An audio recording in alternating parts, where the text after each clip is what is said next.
turn that on. All right, we are reconvened from executive session. It's 11:22. Let's go to 15A, and the chair will move to number one, assign legal representation on behalf of Denton County, Texas, to the law firm of Matthews, Shields, Knott, Eden, Davis, and Beanland, LLP, regarding pending litigation in cause number 424CV599 style Tanya Victoria versus Denton County, Texas et al., currently pending in the United States District Court for the Eastern District of Texas, Sherman Division, and two, exempt contract of employment with the law firm of Matthews, Shields, Knott, Eden, Davis, and Beanland, LLP, from the requirement established by the Texas Local Government Code, Section 262.023, if applicable.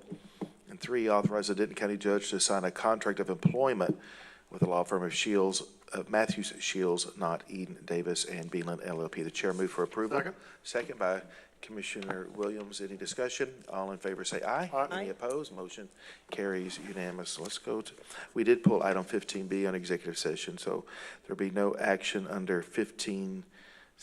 Let's go to item number 15D. Commissioner Mitchell, do you have a motion? Judge, I move to approve appointing April Greenhill and reappointing Fred Whitfield to the City of Louisville Tourist Board number one for a 2-year term. Okay, we have a motion with a second by Commissioner Williams. Any discussion? All in favor say aye. Aye. Any opposed? Motion carries unanimous. Next is item 15D. Commissioner Mitchell. I approve for appointing Lonnie Tipton and Jocelyn McMurray to the City of Louisville Tax Tourist Board for a 2-year term. We have a motion by Second. Commissioner Mitchell, second by Commissioner Williams. Any discussion? All in favor say aye. Aye. Any opposed? Motion carries unanimously. Next is 15E. I move to reappoint myself, Bobby J. Mitchell, to the City of Louisville Tax Tourist Board number 3 for a 2-year term. We have a motion by Commissioner Mitchell, second by Commissioner Edmondson. Any discussion? All in favor say aye. Aye. Any opposed? Motion carries unanimously. Next is item 15F. Commissioner Mitchell. Oh, sorry, I thought, Is it G or? 15F is Judge, the I'm going to make that motion. TERS number 3. Okay, I apologize. It's okay, it's all good. F is still the treasurer's spot. 15F on the next page. I think she just. TERS did number that. three. She already- Do th- She did. You did on that one? Okay, she so did. you're clear on that. So make that motion for both of those. Okay. Okay. And then 15G, thank you. Judge, I'd like to reappoint Jason Cole to the DENCO Area 911 Board of Managers for a 2-year term. Second. All right, we have a motion by Commissioner Edmondson, second by Commissioner Williams. Any discussion? All in favor say aye. Aye. Any opposed? Motion carries unanimously. Do we have another appointee No. for that? It was He's not. just that one. Okay. All right, very good. All right. Again, if people are watching, I would like to remind y'all that about the blood drive that's currently going on at 11 to 3 here at the administrative courthouse and over at our jail from 9:30 to 2:30 today. I want to remind everybody to do that. And just as a matter of housekeeping, related to the employee insurance program that we're going to be changing to Blue Cross Blue Shield, the HR department is already planning on sending an email out to all the employees to provide more information about that. We did have to take official court action on that today, but they'll be able to look at the provider list and be able to get some more information detailed about that. Did you have anything to add to that, Gustavo? Thank you, Judge. Yeah, we are going to be sending an email letting people know how to search for providers, as well as we are already working on setting up meetings. So for those employees who feel uncomfortable that something is changing, we will have live meetings so they can come and answer, we will answer any questions they may have. We will Perfect. also record videos so they can see everything for those that cannot attend. Thank you, Judge. Perfect. All right. Alejandro, let's go to item 7H. This is a presentation of the fiscal year 2025 recommended budget and any appropriate action. Go right ahead, sir. Thank you, Judge. Yes, so this morning I'm going to be providing an overview of the FY 2025 recommended budget. As you all know, back in April, departments submitted their initial requests for next year's budget. And so for the past several months, the budget office staff has been working to review that information and develop our recommendations. So the recommendations were basically put together utilizing the estimated revenues and estimated expenditures provided to us by the county auditor's office. And we're also utilizing tax rates based on preliminary values. And so at some point this week, the tax office will calculate the final no new revenue rate and voter approval rate, and so we can make any adjustments needed at one of the upcoming budget workshops. And so diving straight into things here, one of the main challenges that we had to consider when preparing the FY 2025 budget was the cost of overtime at the county jail. Currently, we're estimated to utilize about $2 million in unappropriated contingency to cover the costs over at the county jail. And so for FY 2025, one of the things that we're doing is we're increasing our contingency funding to make sure that we have sufficient funds next year to be able to allocate to overtime if the amount of overtime doesn't continue to decrease in FY 2025. One of the also big impacts that hit next year's budget is going to be the new district court. So we'll have a slide that shows a breakdown of the new district court with a little bit more detail that shows the prorated costs as well as the full annual costs. So over the past several years, the county has been adding new district courts, and if the county continues to grow in the future, then it's probably a cost that we will continue to see hit future budget years as well. The FY 2025 budget also includes a 3% pay structure adjustment. And so what this is basically doing is it's increasing the minimum and maximums of the pay scale by 3%, and it's intended to assist the county with recruitment efforts. We're also including a 2% salary adjustment, which we've historically referred to as a COLA, and that's intended to assist with compression issues. So if you have like an employee who started in FY 2023 and another employee that started in FY 2025, but we've only been doing pay structure adjustments, then after a few years, they'll still be on the same point of the pay scale. So that's the reason why HR recommends to split that between doing what we've called in the past a slide of the pay scale and a COLA. But we are including a total of 5% in the recommended budget for workforce investments. And so that will assist the county not only with the recruitment and retention, but it will also assist employees with a continued increase in the cost of living. And another highlight of next year's budget is that we've also included $15 million in the debt service budget intended to reduce our total debt obligation.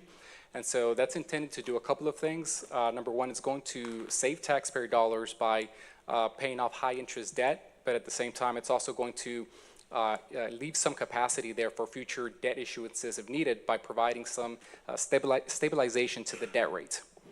And so, of course, we're able to do all this while at the same time continuing to lower the rate. So what the recommended tax rate that we have is a lower rate when compared to the current rate. And in addition to that, the budget was also balanced with a pretty healthy general fund balance, which you can see here on this next slide. So what this is showing here is basically a 10-year history of our general fund ending fund balance. So from 2016 to 2022, you'll see the actual ending fund balance in the general fund. So this is just showing the general fund balance. For FY 2024 and FY 2025, those are projected amounts. So you can see there the reason why the projected ending fund balance for FY 2024 and FY 2025 is the same is because we balanced next year's budget without drawing down any general fund balance. There are some years where we've utilized some of that general fund balance to purchase one-time expenses, but this year, just due to the amount of interest earnings that we had, we tied a lot of those one-time capital expenses and high-cost expenses to those interest earnings. And so what you're seeing on the very last column there for FY 2025 is in blue that $87.5 million is basically representing 35% of our general fund budget, which is $250 million for FY 2025. And so that amount in blue, that $87.5 million is basically an amount that is above our required fund balance policy, but it is also an amount that's probably sufficient to prepare the county for any sort of financial risks that we encounter in the future. So the amount above that in reddish orange representing $48.4 million is just an above amount what usually rating agencies like to see for us to be able to maintain our AAA bond rating. So this is part of the reason why fund balance has been increasing so much over the past few years is just due to the adoption of the over 65 exemption. So basically what that did is it just changed the way that the tax rate was calculated to where you assume that you're not receiving any of that revenue, But in actuality, we do end up receiving some of that revenue. We just haven't been budgeting for it, so it's just been going into fund balance. So in order to counteract that, the county auditor is going to begin to estimate some of that revenue as well. So for FY 2025, the auditor estimated receiving $4.7 million as part of the FY 2025 budget. So that'll slow down that growth in general fund balance in the future. So we're going to be moving on to the revenue slides here. So Jeff's gonna take over until we move on to expenditures. Alejandro, can I ask a question? I just want to make sure. Yes, sir. You said we are showing the 48.4 as part of this year's budget, but it's not for recurring dollars still. Yeah, so the so for FY 2025, the 48.4 million is the amount that we're projecting to have at the end of FY 2025.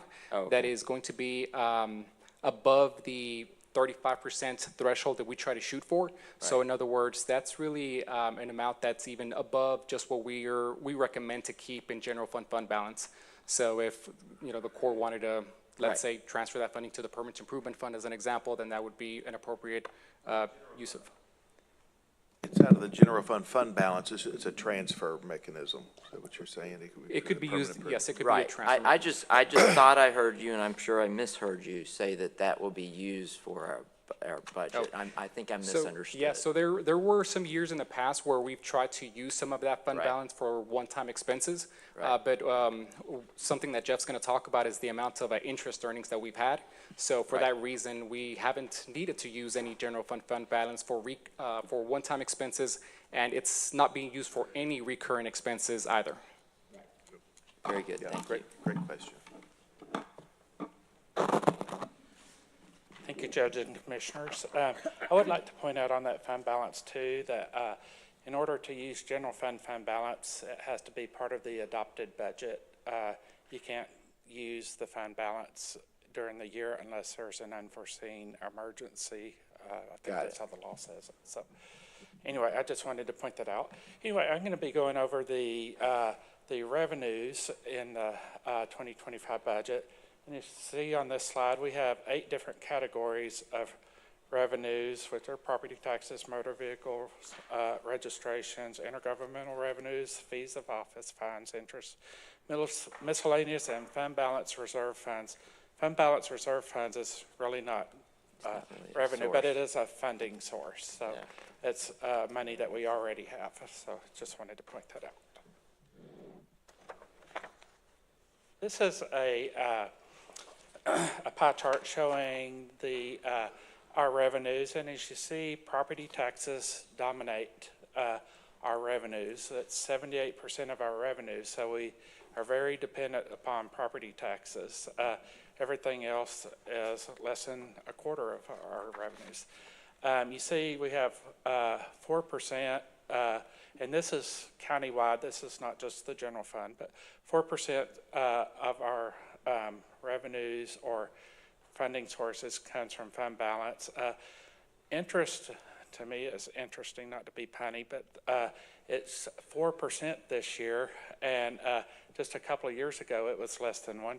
So that's significant. Everything else is kind of in line with what I've seen in the past, but you can see each of those breakdowns. But really, we're all about property taxes for our revenues, even though sometimes we can get hurt if one of the other revenues increases or decreases or fluctuates. And we'll talk a little bit, the one that fluctuates the most, of course, is interest, and we'll talk about that in a little bit too. Jeff, those fines, is their fines steady going down? I know they, I've looked at that, it's kind of been sluggish, or it's not going up, and it's not going down significantly. It looks like it's been kind of level the last few years, and I was going to talk about that on both the fees and the fines, and I'll go ahead and address that since you asked it. But the fines is actually, and when you look at this slide here, it's not really a apples to apples comparison. Now, if you look at the 2024 estimates, that's what we're estimating to end up with 2024.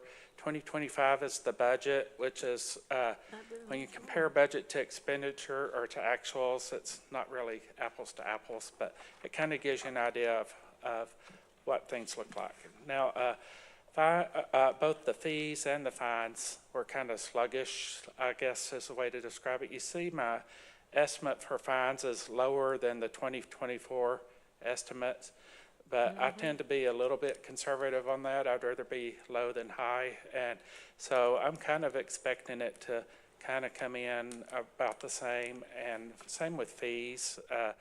I've looked at across the board, most of our fees and all the fines come from courts.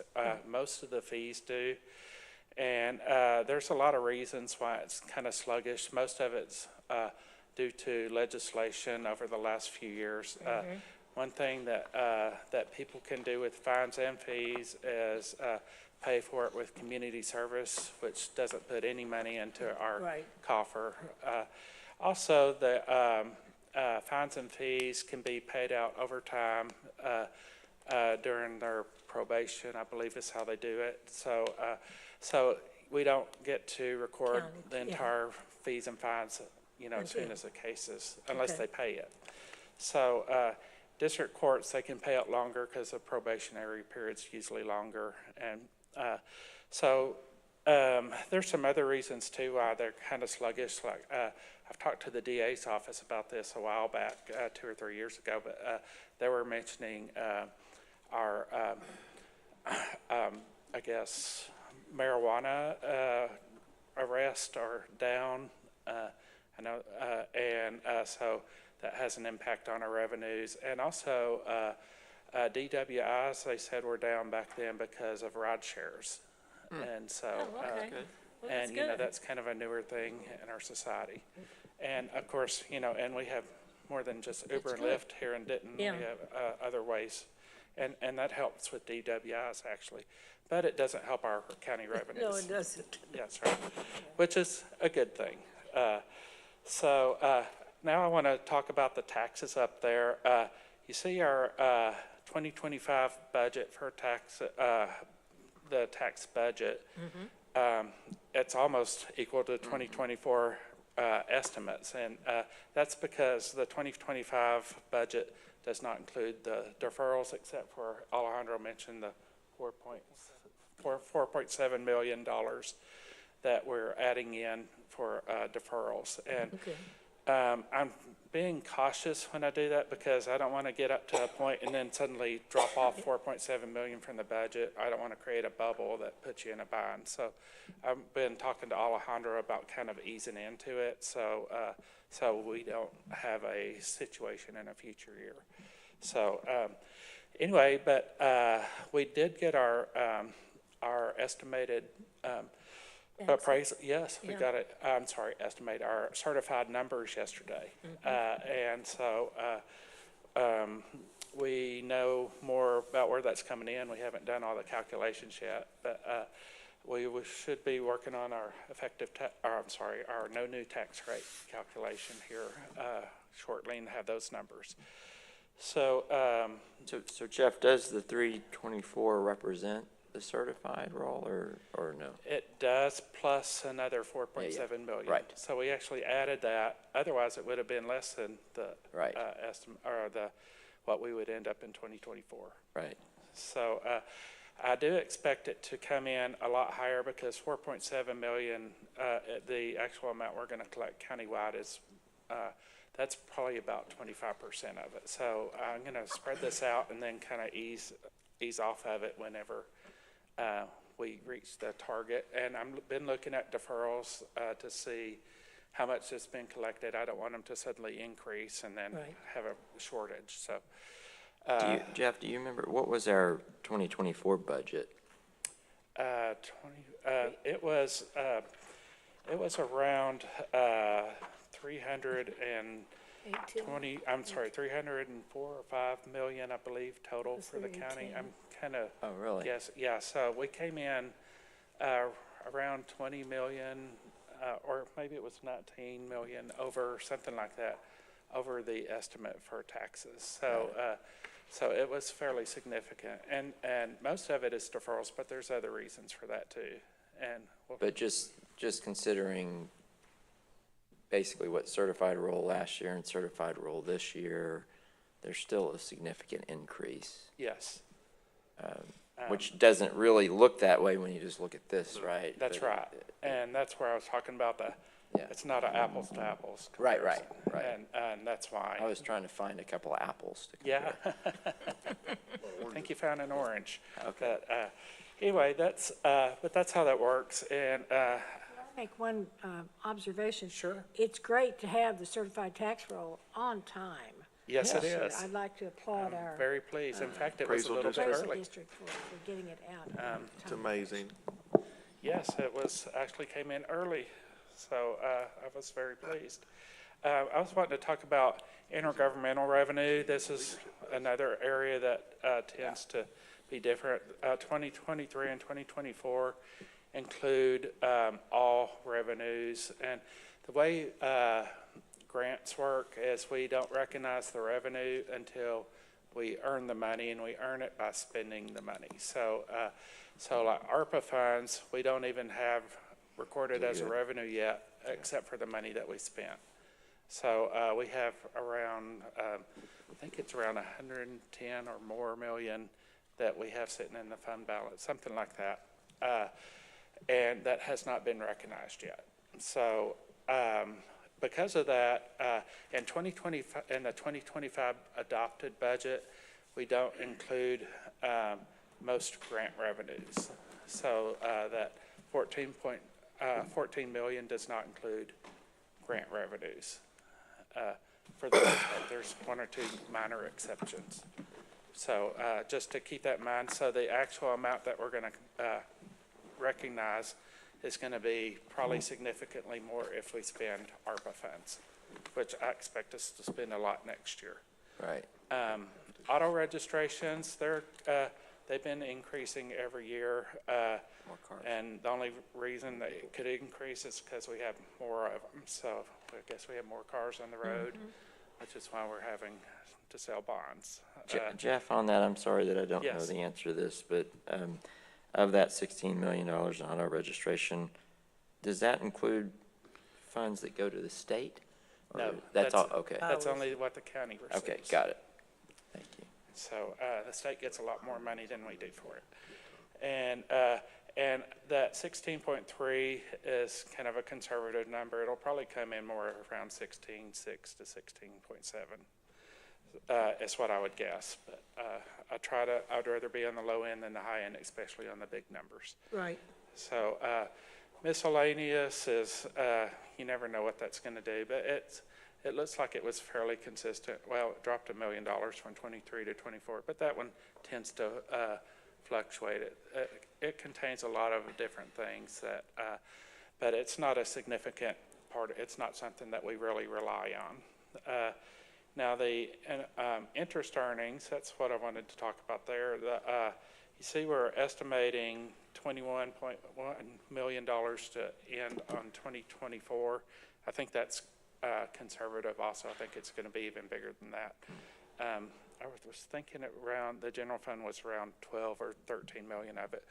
Now part of the increase from 23 to 24 is we did have a bond sale and we're earning interest on the additional proceeds too. But I expect 2025, that's a very conservative number.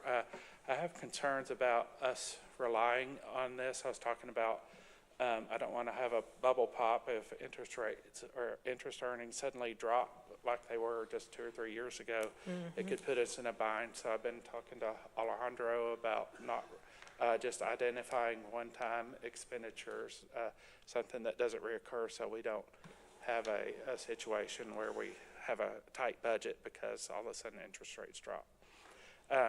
I don't really expect the interest rates to drop dramatically if they start going down because I think it'd cause our housing markets to crash. So I don't think the Federal Reserve would do that. I've heard that if they drop, our home values will start jumping up again, and there's a lot of other impacts on that too. So, but I've been keeping an eye on it. I don't really expect it to go down, but you never know what's going to happen.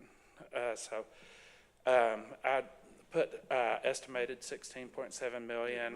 Probably it's going to be more than we ended up in 2024, if I was going to guess. So, so we'll probably have. You think it will be more than 24, but you're just being conservative about it? Yes. Okay. And so, and then we have our transfer. 2023 was high because we transferred some payroll funds, I believe. Yeah. Or it was CARES. I'm sorry. Kurt? And road and bridge Nope. projects, that was a Yeah. big part of that too. But the budget is pretty typical of what we see in the adopted budget every year. So, and then fund balance as a funding source, there's no general fund money in that 17.1 million. Most of it most of it's made up from debt service and permanent improvement. Debt service has $7.5 million that we're pulling out of reserves to pay off debt. Now, if we don't, Alejandro mentioned paying down debt. If we don't use our reserves from fund balance, it would force our debt service rate to go down and just basically eat it up. So, so that's one reason why we are recommending using this to pay down debt, and that way we can stabilize our tax rate and use the funds to actually pay down debt. And so we have some other funding. Alejandro mentioned 15 million, I believe, and to pay down debt this year. And most of that will help us to keep our debt rate level. So, And do we have in the budget here, do we have somewhere our debt kind of listed, if you will, and what the rate is and that kind of thing in term? I don't know if it's in the budget. I do have those numbers that I usually provide them on our monthly reports. Oh, it is on that. I think Yeah. we've talked about it. So Yeah, and the rates on that's kind of complicated because, like, if we have one debt issue, I know you were at the issue with us, Right. and they have a Right. different rate for every year that Right. it goes out. So it's not easy to say, like, oh, this bond was this interest rate, because it's 25 rates if it's for transportation bonds, since we had paid it out 25 years. but in general, as feasible, we would be paying off the highest rates first. Yes, and I will also consider liquidity on that, because I would like to keep our, I don't want to have another bubble pop where all of a sudden we drop our rate and then have to bring it back up. No, or right. something like that. That's right. Yeah. So I'll consider both rates and liquidity and I'll be talking to John Martin in the next day or two when we put it in the budget, we don't have to identify which debt we're paying off. Okay.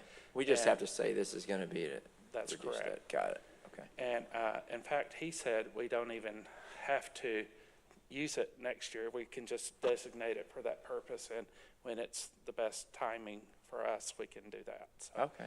now, probably we will use it all next year is what I should think, because we do have bonds that are callable. Right. So, and I just want to talk a little bit about property taxes. Again, this is our biggest chunk of the budget. This is a report that's in our ACFR in the back of it, and I'm sure y'all read it all the way to the back, and but this chart's back there, and it shows our collections, and our collections are very good. That middle column shows what we've collected in the current year as of September 30th for each year going back to 2014. And then the last column shows what we've collected in total. Like what happens if you look at the column labeled collections in subsequent years, that shows what we've collected after the tax year was over for for past years. So what happened, but when we collect that, we also show that in our current collection. So this is additional money that's not included in the budget when we collect for prior years. And also, this doesn't include penalty and interest. And it also doesn't include adjustments to the tax levy. And that happens in a lot of cases. It could happen because of court cases or protests or that go to court, and then they settle and then say, okay, this is your value. Well, it changes the tax levy. What could also change it is agriculture exemption losses. And there's probably 5, 6, 7 different things that can adjust the tax levy. And if you look at it throughout the year, it's always changing because it's always a moving target. But when we adopt the budget, we adopt it at the levy that's calculated with the no new tax rate.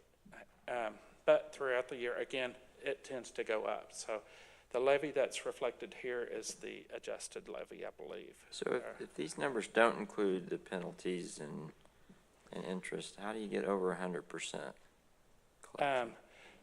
It is, now, that's Well, more of a rounding thing, I Okay. think.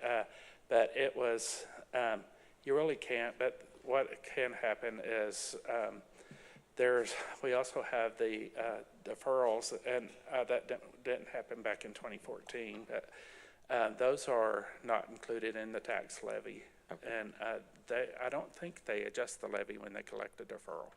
I'm not sure how, I'll have to ask about that. So anyway, any more questions about this? One thing down at the bottom, in the 2022 and 2023, we had significant increases in our values, and we had a lot more court cases, and so some of our levy, we had bigger adjustments to the levy, and the tax revenues came in later in some cases. So just wanted to point that out. One other thing I wanted to point out on our property taxes, this is also a chart in the back of the ACFR. This shows our top 10 taxpayers in 2023 compared to 10 years ago in 2014. And this is something I usually talk with our bond rating agencies, but I was just wanting to point out down at the bottom in the middle column, you see the 1.91% as compared to in 2014, 2.9%. And this shows that we're less and less reliant on one big business. Like we're very diversified across the county. In fact, only 3 of the top 10 in 2014 are still in the top 10 in 2023. And if you look at some of those businesses, you'll probably recognize some big ones that have moved in since then. So this is really reflective of how fast growing we are and how diversified the county is, which is a big factor in our AAA bond rating. So but I usually talk to them about this chart every time we have a bond rating agency, and this is something they ask about. There's a lot of other counties that are very dependent on one business or one type of business, and so we're very diversified, so we're blessed. So I just wanted to point that out too. So I believe that's all I have. So y'all have any questions for me? Okay. Good. Thank you very much. Any other question about the revenue side? Okay, thank you, Jeff.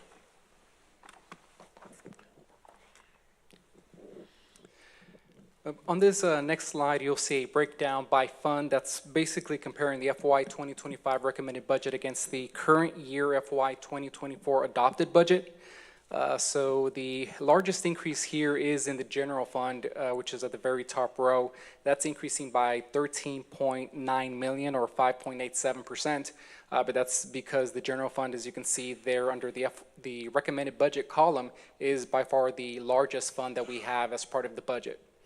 The second largest increase is towards the bottom in the debt service fund. That's going up by 4.2 million or 5.05%.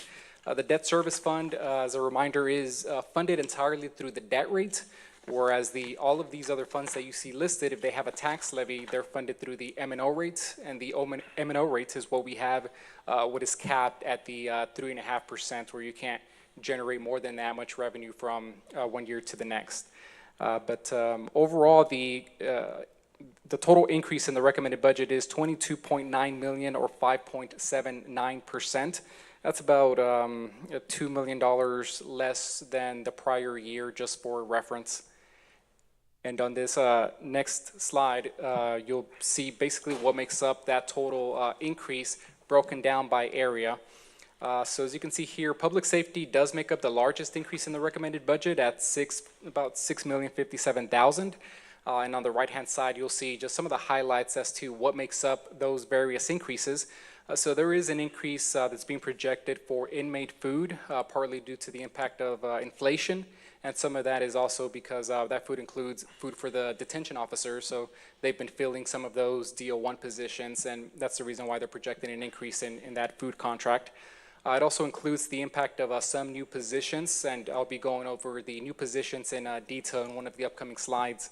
You'll see there's an increase in fire service funding. That's something that I mention pretty much every year, since that's basically funding that we provide to the fire service agencies that provide fire service calls to unincorporated areas of Denton County, so that's really population driven. We also have included an increase in prisoner transport expenses. That's not to be confused with the out-of-county inmate housing expenses. This is where they travel to serve warrants in other neighboring jurisdictions. That's a travel cost related to that. And there's also increases in the budget in the juvenile department related to an increase for psychiatric services and court-ordered expenses for juveniles. Debt service, as I mentioned before, is seeing an increase of $4.2 million. So debt service just has basically the principal and interest payments within that budget that are required to meet our debt obligation. And that increase does also include the $15 million that we mentioned earlier as to pay down the debt. But the reason it's only gone up $4 million is because, as you know, every year we continue to retire some old debt. Judicial and legal is increasing by $3.4 million, and this area is basically the cost that it takes to run our judicial system, basically. And a lot of this is also population driven. This includes the cost for the new district court. It also includes some new positions. There's quite a bit of an increase for court-related expenditures, such as the court-appointed attorney payments necessary. And some of that is also due to an increase needed for evidence software for the DA's office that the Commissioner's Court approved during the FY 2024 year. So since it's software related, we have to budget for it the next year as well. General administration is going up by $2.8 million. The majority of that is in contingency. So as I mentioned earlier, we're increasing contingency to have that funding available for the county jail budget next year if needed. But some of that is due to an impact of positions approved in FY 2024, such as purchasing received some positions in FY 2024 that we're having a budget for FY 2025 as well. And we're increasing funding in the county vehicles budget for FY 2025 since the cost of vehicles does continue to go up. So we want to make sure that there's enough funding there for next year whenever the Vehicle Assessment Committee meets and makes their recommendations on vehicles. This also includes the cost for the new ERPs for Workday. So as you know, the implementation costs and year one of Workday were paid for out of ARPA funds, but since it is a subscription-based software, we do need to include it in the budget. So we're including year two of that in the FY 2025 budget. And there's always just increases in basically M&O related line items like postage and admin supplies in this category, since you have departments like the county clerk's office, for example, that does a lot of mailings. Technology services is increasing by $2.6 million. That's due to some positions that are being included in the budget, as well as the impact, same thing, of some positions that were approved in FY 2024. There were 3 positions approved for the application development department, and so we're just needing to budget for those positions in FY 2025. And this category always includes increases for software maintenance, as most of the software is included in the technology service budget.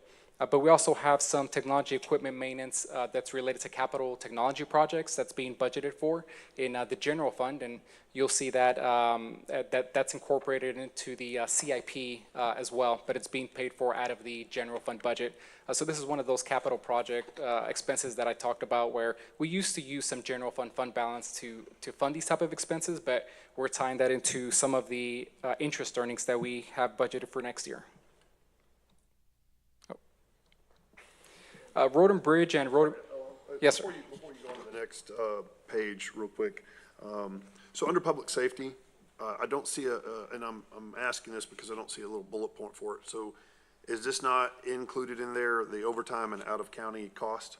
That's right. That's because we're not including an increase specifically in the county jail budget. Okay. So instead, we're budgeting for the increase in contingency in the hopes that that overtime begins to decrease. Okay. And if it I does just wanted not, to make sure that it wasn't put in, it wasn't being recommended for that budget under that line item for. So we've, that's correct. So we make the the, overtime has been paid for out of the vacant position money in the past. in the past, and then also contingency, but you're right, it's not a, In this, just a. yeah, and increase this year, in we're the- actually going over that. We are right? going So- over, I know. But we're gonna take it out of contingency instead of just budgeting it in there. Yes, sir. Correct. Perfect. Okay, perfect. Thank you. I- Sorry. I've got another question on the debt service.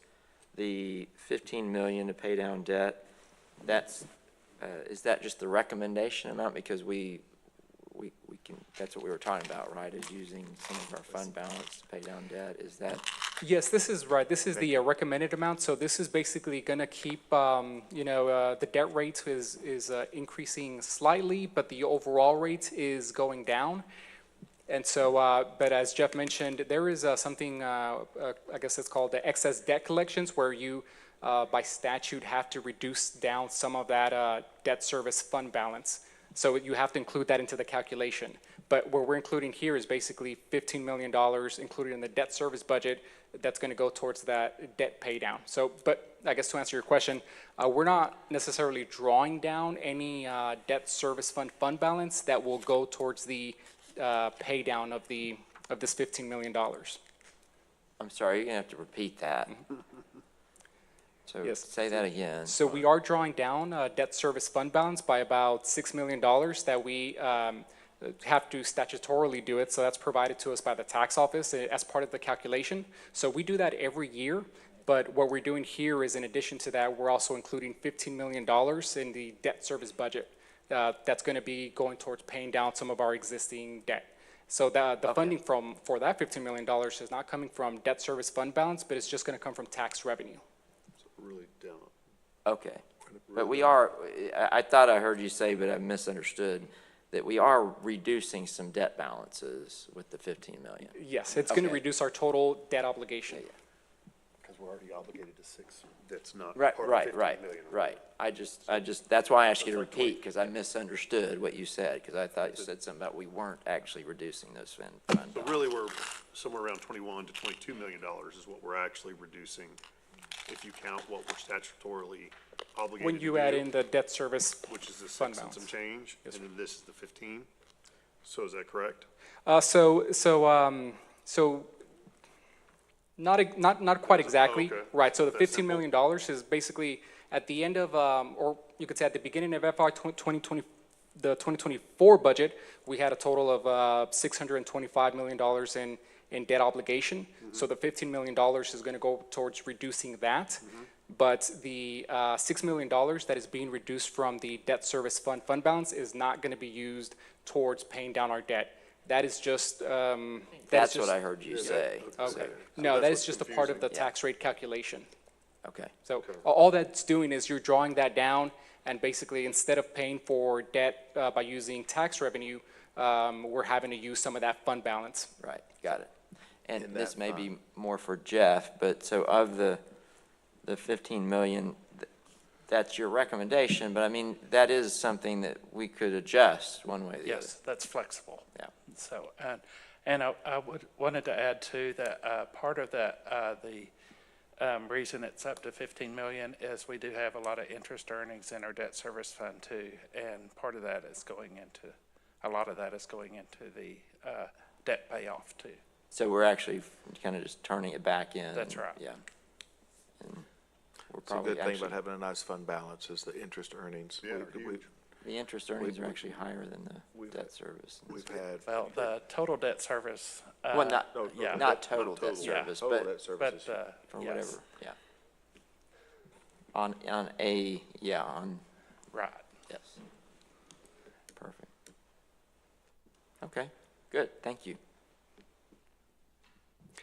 Okay, so our total road and bridge and road improvements category is increasing by 2.3 million.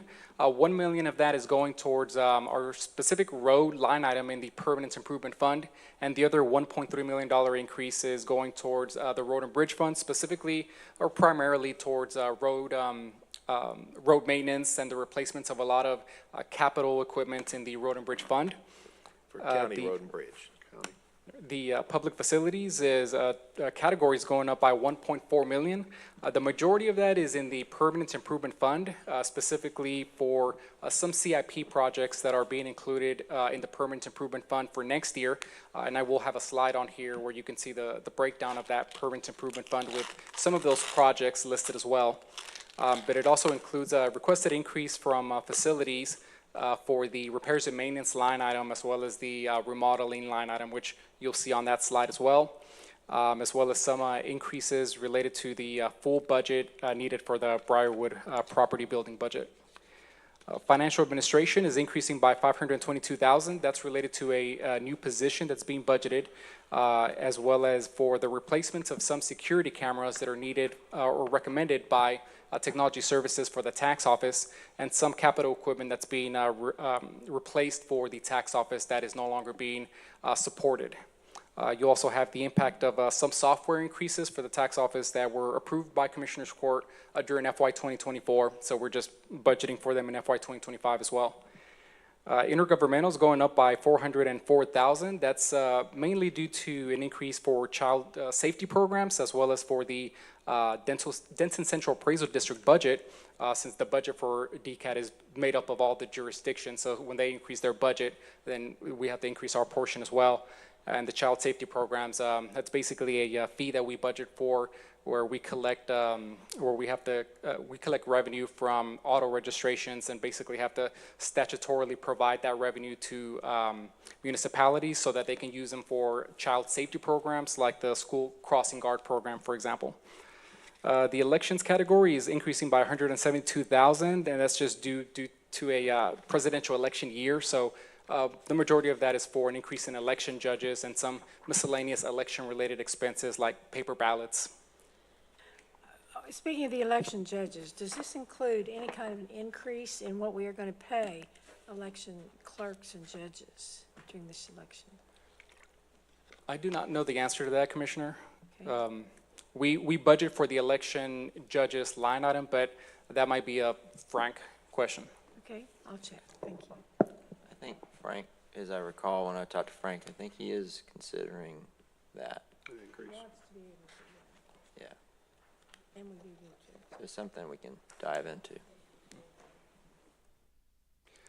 So we also have a category where we include a lot of very small departments and funds that is going up by 64,000, and that's due to a new position and a part-time position that's being converted to a full-time position that are both in the District Clerk Records Management Fund.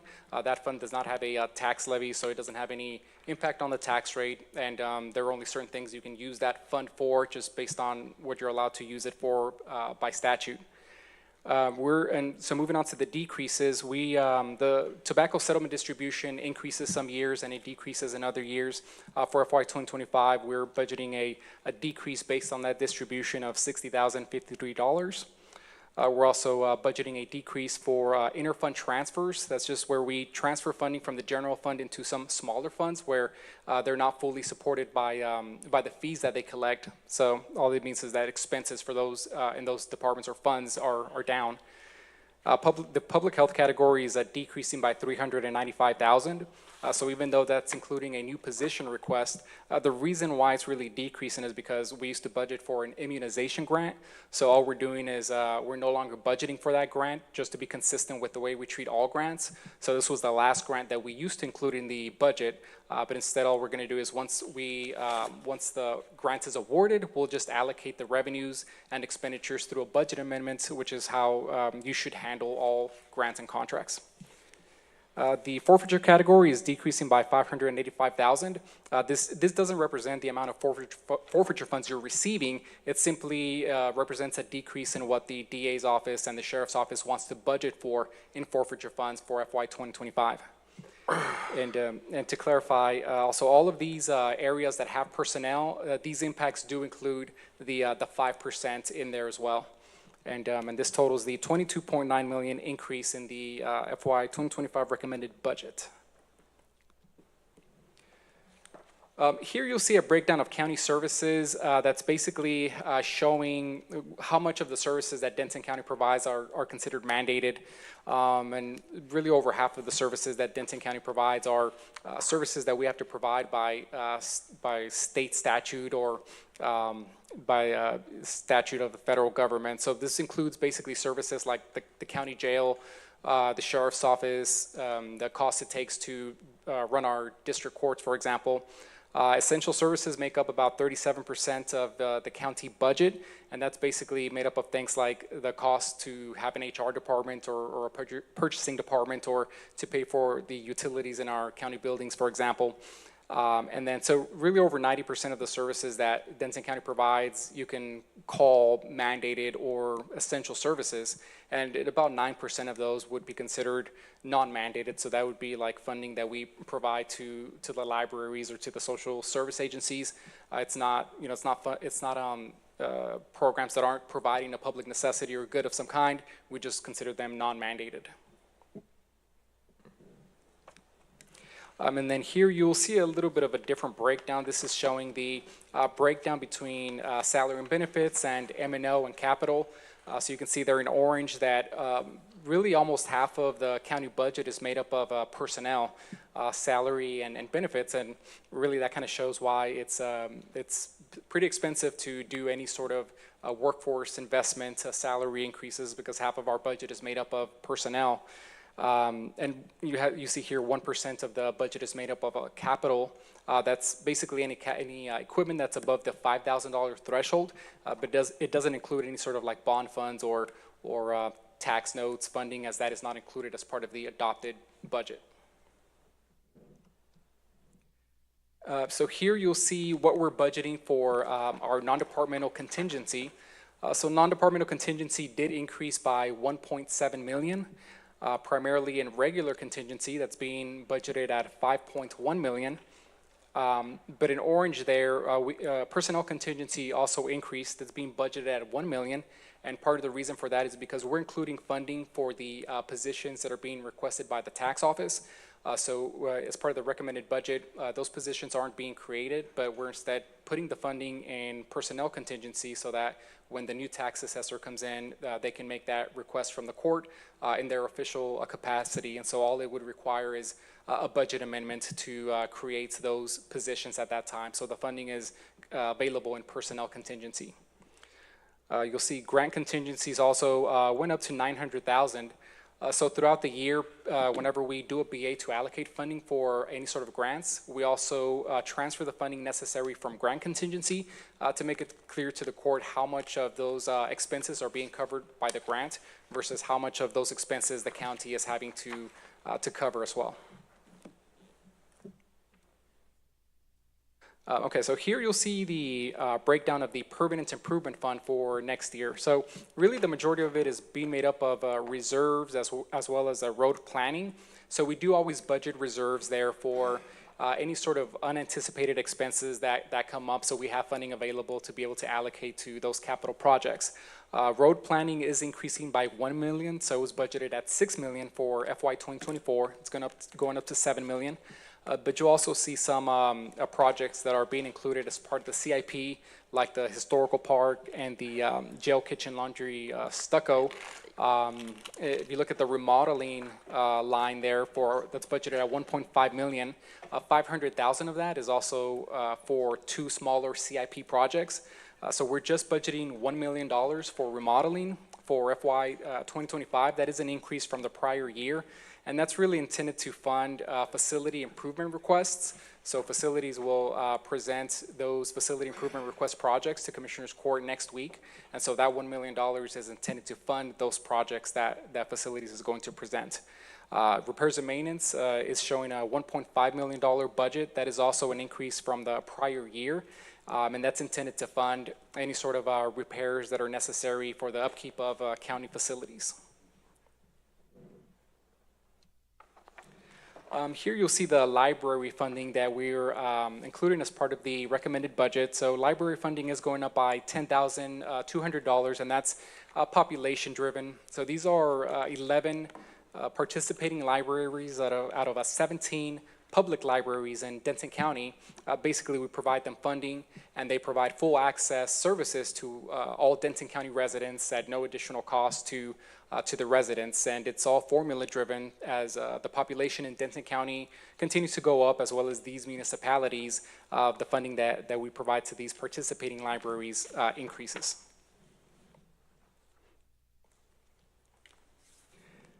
Here you'll see the salary revisions that are included as part of the FY 2025 recommended budget.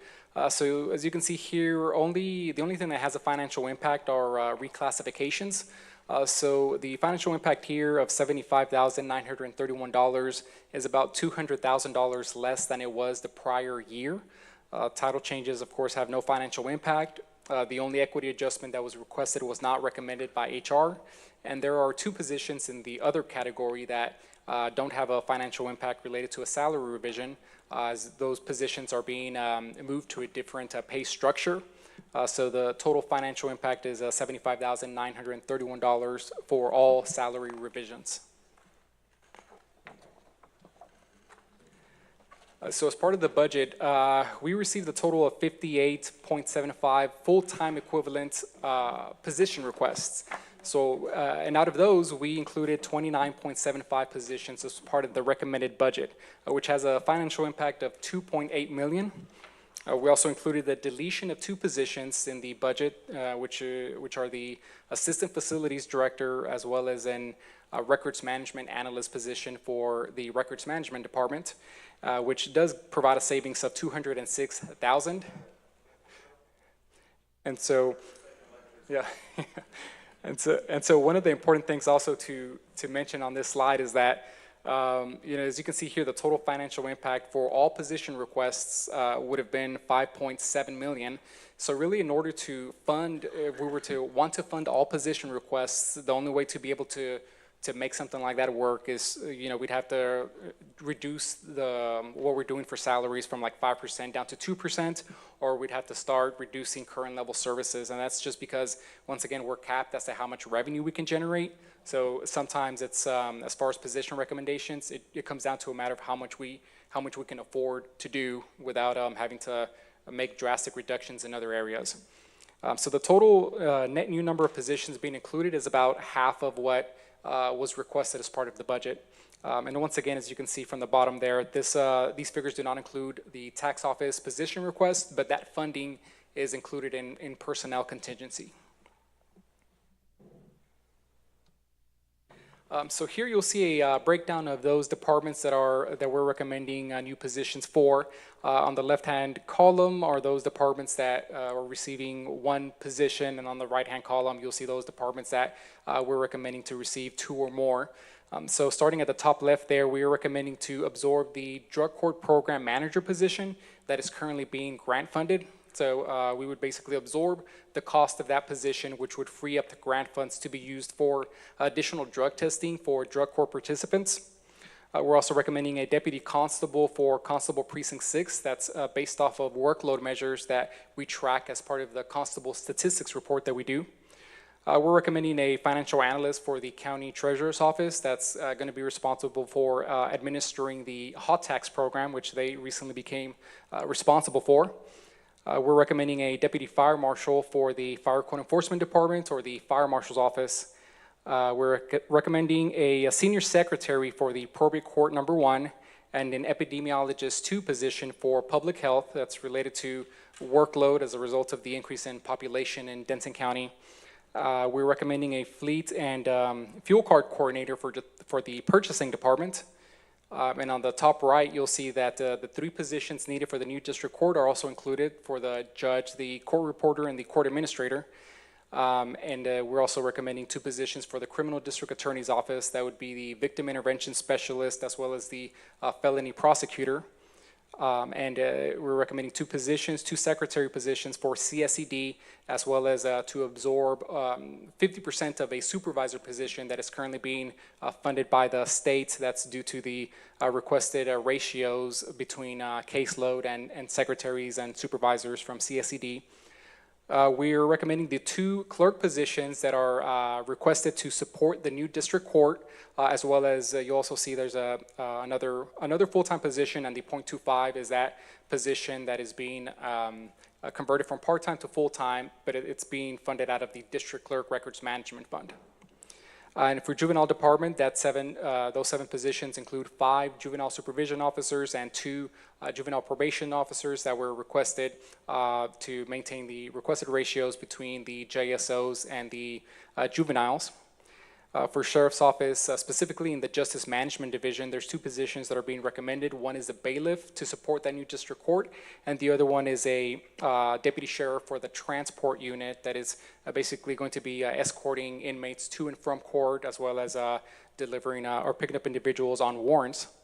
And there's 3 positions that are being recommended for technology services. One of those is being offset by the deletion of the records management analyst position, and the other one is for the information security department, with the third one being being in the telecommunications and network department, which is a network engineer. In addition to that, you also see here those positions that we currently have that are being we're being reimbursed through ARPA funds for. So these positions were either approved with an end date or approved with a funding source of grant funds of some kind. So we're just making it clear here what positions we are recommending to absorb permanently as part of the budget, or which ones we're recommending to not absorb. So as you can see here, we're recommending to absorb these positions for emergency management and public health, which will have a total financial impact of $433,000. And there's also 2 positions listed for public health that are currently vacant that we're recommending not to absorb. And so the reason they don't have a financial impact is because since we're not getting reimbursed for them, we're not really going to see a savings by deleting them. But if we were to absorb them, they would have a financial impact each of about $66,000. And here is the breakdown of the new district court. That's just showing basically those expenses that are being prorated versus the full annual expenses.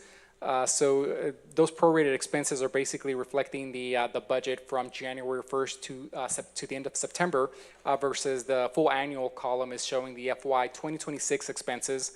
And at the bottom, you also see we included the expenses for maintenance and operation, which for the first column includes some startup expenses for one-time costs like computers, for example. So the full annual cost for a new district court does come out to approximately $583,000.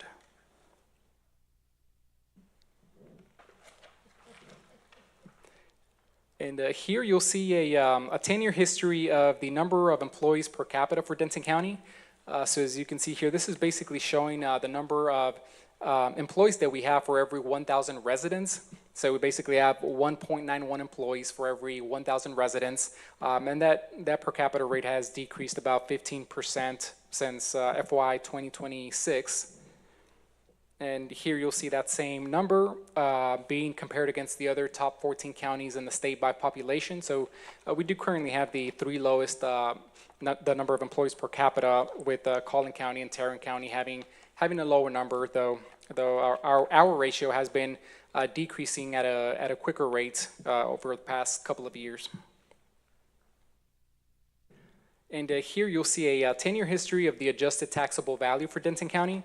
So it's listed for tax year 2024 at $162.3 billion. This is based off of the last set of preliminary values, and that value for 2024 did increase by 10% from the prior year. And just for comparison, between 2022 and 2023, it increased by 17%. And so here you're seeing new construction. So new construction for tax year 2024 is $8.4 billion, which is almost about $1 billion less than the prior year, but it is still significantly higher than the years between 2015 and 2022. So that basically, that $8.4 billion dollars compared against our recommended tax rate is generating approximately 15.8 million in tax revenue. And for comparison, in 2023, the $9.2 billion in new construction with our current adopted tax rate gave us approximately 17.4 million in tax revenue.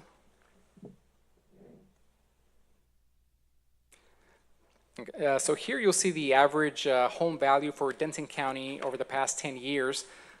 This average home value has increased by 9.7% from tax year 2023 to tax year 2024, and it's gone up by 95% over the past 10 years. So it's listed at $492,290 for this tax year.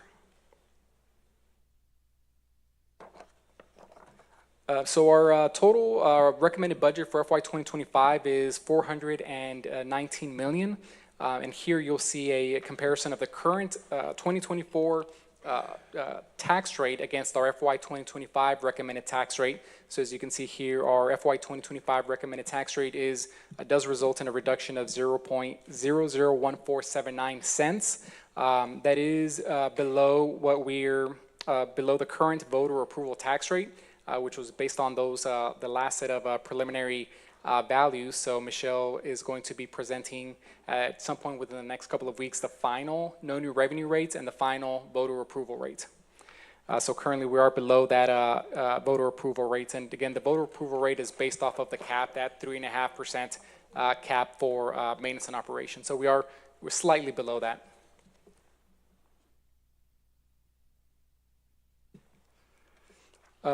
So on this chart here, you're seeing an example of what an individual who lives in the city of Denton would be paying in taxes if they had the average home value of $492,290.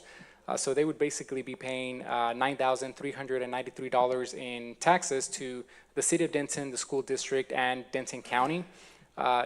Really only 10% of that would be going to Denton County. As you can see, the majority of that is going to the school district, with some of that also going to the city of Denton. And that's based off of, you can see the difference in the tax rates that we have at Denton County versus these other two local jurisdictions. And every year we also do a comparison, a survey with the top 15 counties in the state, and basically collect information like population estimates and tax rate information. And this information is graphed on these next two slides here. So here we're comparing just the county tax rates. So, and what we're comparing here is the FY 2024 adopted tax rates for these other counties against our FY 2025 recommended tax rate. So you can see here that would make Denton County's tax rate the second lowest county tax rate, with Collin County's tax rate being the only one lower than ours. And on this next slide, we compare all of the tax rates that are assessed countywide.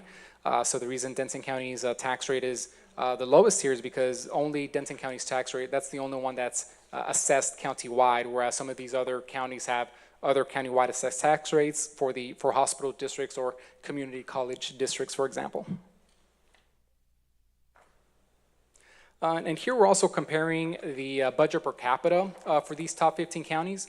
So basically what we're looking at here is that in orange there, we budget $404 for every Denton County resident. And you'll see that same comparison for these other counties. So same thing here, we do have the second lowest budget per capita as well when compared to these other counties. And on this slide here, you'll see a comparison with these same counties, but what we're comparing here is the total debt obligation. So this is as of the beginning of this fiscal year, basically as of September 30th of 2023. This only includes the principal of debt issued, and it also does not include any unissued debt. So basically the average debt obligation for the top 15 counties was approximately $750,000. So you can see there in orange that Denton County's total debt obligation is below that average.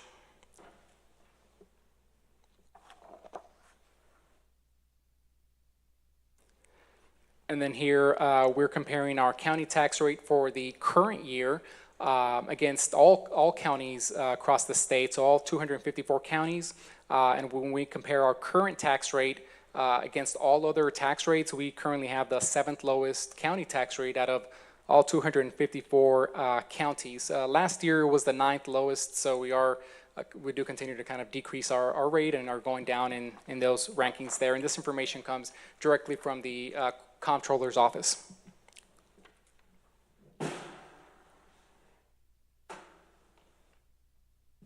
Oh. So here you'll see that since we do continue to reduce our rates, that does mean, of course, that the recommended rate is currently the lowest that we have had, at least going back to 1986, which you'll see that information graphed here on the next slide. So we have the tax rate here going back to 1986, broken down by the debt rates as well as the M&O rate. So the debt rate is shown in orange and the M&O rate is shown in navy blue. And just over the past 3 years alone, the county has reduced its tax rate by about 4.5 pennies, just for reference. But part of what we were talking about is providing stabilization to the debt rate so that we do not have to increase the tax rate in some of these years, as you can see here from the past. But that does conclude the recommended budget presentation. So just for informational purposes, we have 3 budget workshops that are scheduled starting next Tuesday for July 30th, and then August 6th and August 13th. And so we're hoping to have all final decisions made by August 13th and have Commissioners Court vote to propose a tax rate by August 13th so we can schedule the necessary public hearing dates, and we're hoping to adopt the budget and the tax rate in September. Alejandro, I just wanted to, I don't want to sell ourselves short. Yes, sir. You said lowest tax rate since 1986, but according to the chart, 1986 it was 23 cents. Yes, I believe the tax rate prior to that year was lower than the current year. So that's so we're saying that currently our tax rate is the lowest, at least going back to 1986. Oh, you mean but since technically to 85, but I see what you're saying. Is the 85 budget went into 86?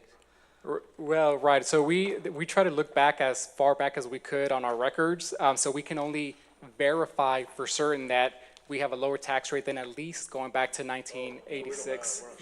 Right. This is the only thing we've been able to. We know in 86 though it was 23 cents. So technically we should be able to say 85 Oh, well, at least. well, might be Well, I'm sure in 85, we didn't jump that big. since. But in 86 it was 23 cents. So So we're it's actually actually the year before that. You say cents, like in 1985 it may have been lower, but in 86 it wasn't. I don't think it would have been in 85. I don't know that it was, Because but that'd we be a don't know huge- that. Huge increase if it was lower. But at the than what very we're- least, it's at least since 85. Since 86. The Reagan administration, why don't we see that? Since 86. This is lowest since we had it in agree. 86. I agree. Excellent job to you and your team. Yeah, very good. Thank you. Alejandro, thank y'all. Alejandro, Thank you. Members, are there any I questions? do have one other thing that you gave me this once before, but